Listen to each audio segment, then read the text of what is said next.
Tere! Tulin teile Legodest rääkima. Ma olen Ott ja ma olen 5 aastat tegelikult tööd teinud, aga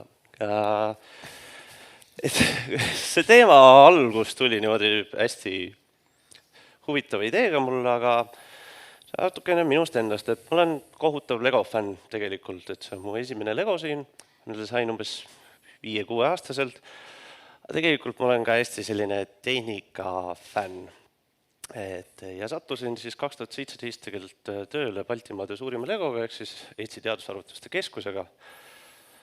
Ja nüüd teen põhimõtteliselt kõike, mis on tehniline, nii riistvarast kui tarkvarast, kirjutan kasutajatele nii-öelda custom lahendusi. Viimase aastaga ka arhitektiks hakanud, teen võrku ja mu praegune lemmikteema on üldse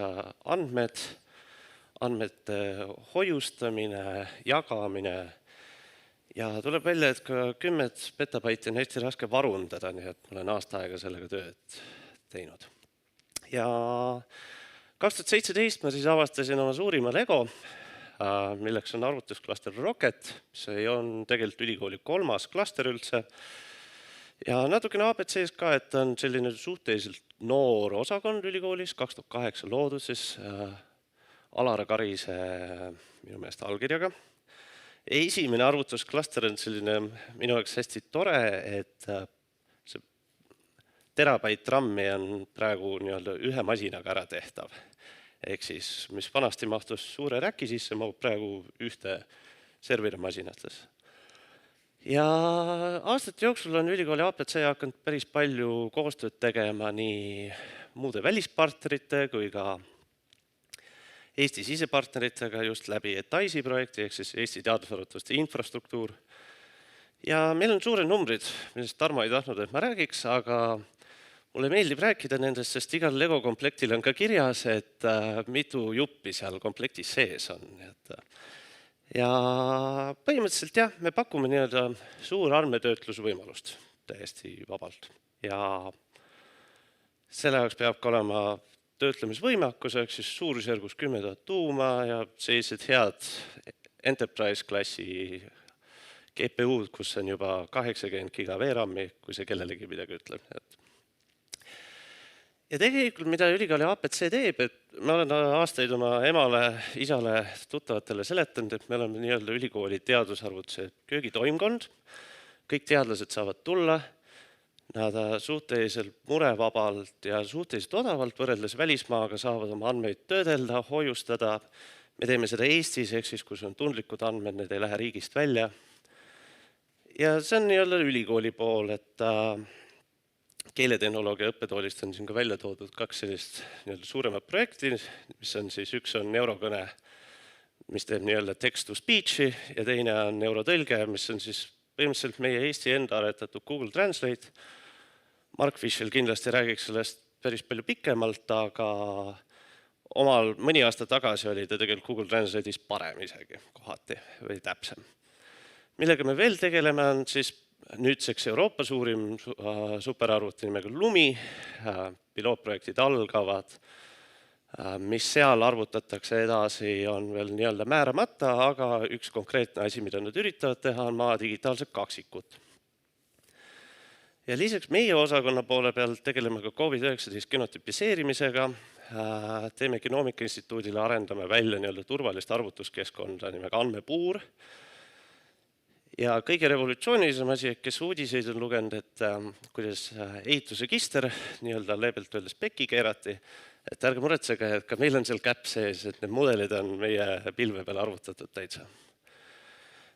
Ja natukene just siin mõnest meie projektist, et andmepuuri idee on siis selles, et kes iganes arvutab või tahab oma teadustööd teha, tegelikult andmeid ei näe.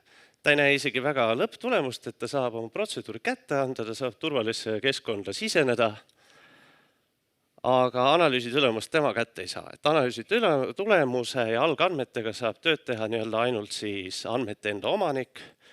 Suuremal osas on ta siis praegu Genoomika Instituut. Ja nende idee ongi selles, et populariseerida nii-öelda genoomika andmetega töötlemist enam. Siis COVID-19 genotüpiseerimises ma üritasin selle nii-öelda workflow joonise ka kätte saada. See pilt on tegelikult umbes 4K suurusega ja kokku see genotüpiseerimise töövoog jookseb suurusjärgus 1,5 tundi, tekitab sellise madala arvu töid, umbes 11-12 000 või 10 000, olenevalt, kuidas analüüsil läheb. Me oleme nüüd siin 2,5 aasta jooksul läbi analüüsinud peaaegu 20 000 proovi, et siin on need numbrid on natuke erinevad, sest et projekt on käsi vahetanud. Ja üks tore asi, mida mulle meeldib rääkida, et see on täielikult automatiseeritud. Ma ei ole kunagi sellest põhjusest rääkinud, et see on sellest, et mulle ei meeldi kell 6 hommikul ärgata, kui laboris tulemused tulevad. Töötab väga hästi selles mõttes. Soovitan automaatikat teha. Ja viimane selline nagu huvitav asi, mille me APC-s oleme hiljuti välja jaganud, on virtuaalne desktop. Et kes on pilvest virtuaalmasinaid võtnud, tihtipeale teab, et kui need on Linuxi tüüpi masinad, siis ligi saab ainult üle SSA või selliste kurjade käsur- ja tööriistadega, et ei ole nii-öelda võimalik point and clickiga mängida. Ja siis selle jaoks aretati virtuaalne desktop, mis annab sulle küll Linuxi virtuaalmasina, jookseb kuskil pilves, aga mille nii-öelda monitor on väga ilusasti kättesaadav ka lihtsurelikule inimesele, kes käsurida ei oska. Küsisin ka esmaspäeval, kuidas see töötab. Mulle nii meeldib see sõna imelihtne seal, sest tegelikult see on päris mitu erinevat abstraktsiooni kihti seal vahel. Aga tuleb välja, et see oli nii, vales slaid on järjekorras, aga me teeme seda kohviga peamiselt, et meie tehnilised adminid vist joovad kõige rohkem kohvi Deltas. Ma ei julge öelda, aga 4 tassi päevas on selline. Ja tegelikult me teeme ka, meil on ka väga vahvad inimesed, ma ei saanud slaidide esitamise ajaks seda kõige viimast pilti, nii et kahjuks peate 2019 aasta pildiga leppima.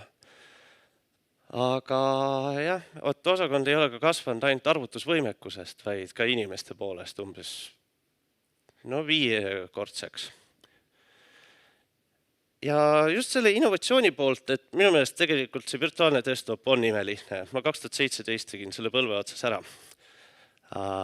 Palju keerulisemalt muidugi ja see ei töötanud absoluutselt nii hästi. Ja muidugi omast ajast ees olin ma siis, kui ma ka Legosi kokku hakkasin panema, et niimoodi aasta enne, ma ei tea, taanlased ei ole mulle veel järgi tulnud, et ma seda liiga vara teen. Aga see konstruktor Liisa kirjeldas, et see on esimene kord, kui ta on näinud mind kannatlikkust näitamas, ma panin seda 12 tundi jutti kokku. Ja üldse mulle meeldivad sellised lihtsad tehnilised lahendused, mis teevad minu või kellegi teise elu lihtsamaks ja need on küllati sellised keerulised jällegi. Kui Genomika Instituudi ketta kasutust pidime kunagi hakkama arvete jaoks arvutama, siis ma panin hästi kiiresti tähele, et see täisarvutus võtab mul suurusjärgus 4 päeva.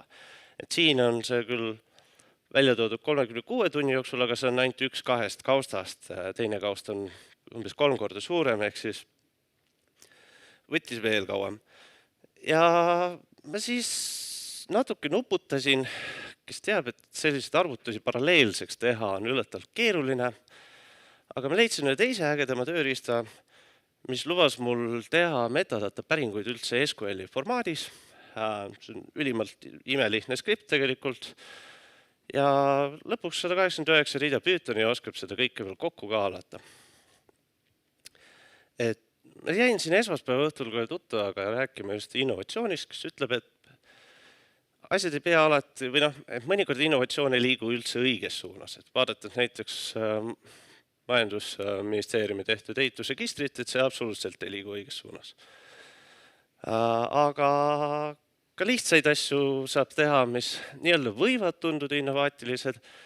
Minu jaoks on, sest et ma olen väga õnnelik, et see arvutus nüüd jookseb umbes 40 minutit. Ja Legod.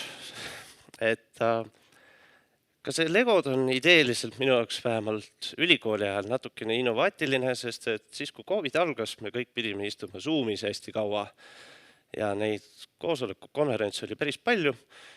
Siis mina ja mu töökaaslane avastasime, et aga samal ajal saab legosi kokku panna, kui sul midagi teha ei ole.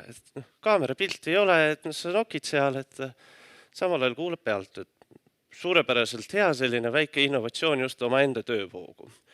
Ja need kaks on siis tegelikult mõlemad ehitatud legaalsel ajal, et see valge kopp seal all on nüüd tegelikult täitsa eelmisest aastast. Ja veel legosed. Mulle meeldivad tehnilised ülesanded, et see on ka üks põhjus, miks ma varuunduse ja varukoopiaga hakkasin tegelema. Ülikooli lindisalvestusmasin hoiab enda sees 4000 erinevat kassetti ja kõik andmepuulid ja selle välja nuputamine niimoodi, et see töötab. Üllatavalt keeruline ülesanne, aga lõpuks selle kokkupanek on täpselt samamoodi juhendi järgi, jupi haaval. Ja siis, kui sul on üks pool juhendist valmis, siis sa ühendad ta teise poole juhendiga ja ta töötab. Ja miks just jälle mainida suuri numbreid, et see viimane maailmakaart on tegelikult üks suuremaid tegosi, mis praegu kätte on saadav. Ja tal on põhimõtteliselt üks jupp iga arvutustuuma kohta, et tal on 11 000 nuppu. See võttis 26 töötundi aega, et kokku panna. Soovitan, see hästi selline mediteeriv tegevus. Järgmise 2 aasta Zoomi konverentsid on teil nii-öelda ajastatud või tehtud. Ja minu poolt kõik. Aitäh!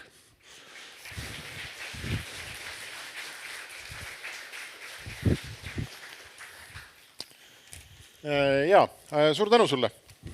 Iseenesest me võime ühe küsimuse võtta, kui on kellelgi kas legode või arvutite või lindisalvestusseadmete või lihtsate lahenduste kohta küsimusi.